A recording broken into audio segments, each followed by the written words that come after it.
This channel does not promote any violent, harmful, or illegal activities. All content provided by this channel is meant for an educational purpose only. বাংলাদেশের পরিস্থিতি যত ঘোরালো হচ্ছে ততই ভারত বিদ্বেষ বাড়ছে। তার কারণ কি, একদিকে কট্টরপন্থীরা বলছেন ভারতের নকশা টকশা নাকি বদলে দেবে, অন্যদিকে আমরা দেখছি যে ঢাকায় ভারতীয় দূতাবাস সেখানে অভিযান চালানো হচ্ছে, লং মার্চের পরিকল্পনা করা হচ্ছে এবং তার মধ্যে দাঁড়িয়ে বিএনপি নেতা তিনি তো আবার আরেক ধাপে গিয়ে বলছে তিনি নাকি বাংলা, বিহার, ওড়িশা দখল করবেন।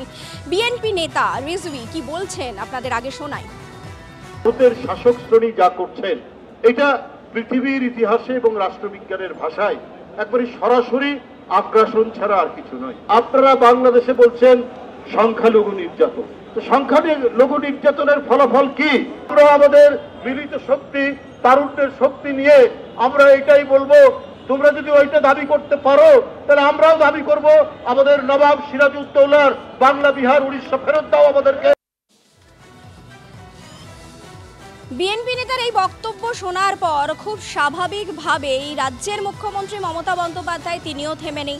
এর আগেও আমরা দেখেছিলাম যে রাজ্যের মুখ্যমন্ত্রী মমতা বন্দ্যোপাধ্যায় তিনি বাংলাদেশ নিয়ে যথেষ্টই উষ্মা প্রকাশ করেছিলেন, যথেষ্ট উদ্বেগের কথা বলেছিলেন। তিনি কেন্দ্রকে বলেছিলেন যেন যথাযথ ব্যবস্থা নেওয়া হয়, সে আবেদন জানিয়েছিলেন এবং কেন্দ্রের পাশে কেন্দ্র যা সিদ্ধান্ত নেবে এই রাজ্য যে থাকবে তা তারা গ্রহণ করবে বলেও জানানো হয়েছিল। কি বলছেন মমতা বন্দ্যোপাধ্যায় সেটা আপনাদের শোনাবো।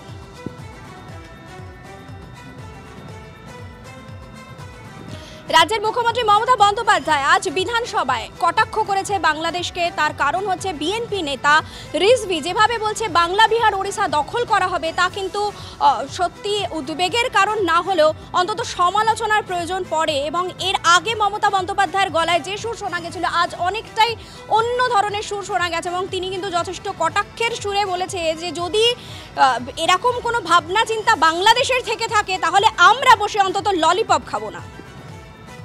যদি কেউ বিচ্ছিন্ন করতে আসার চেষ্টা করে তাকে প্রতিরোধ করুন এবং সেক্ষেত্রে বাঁধ ভেঙে দিতে হবে।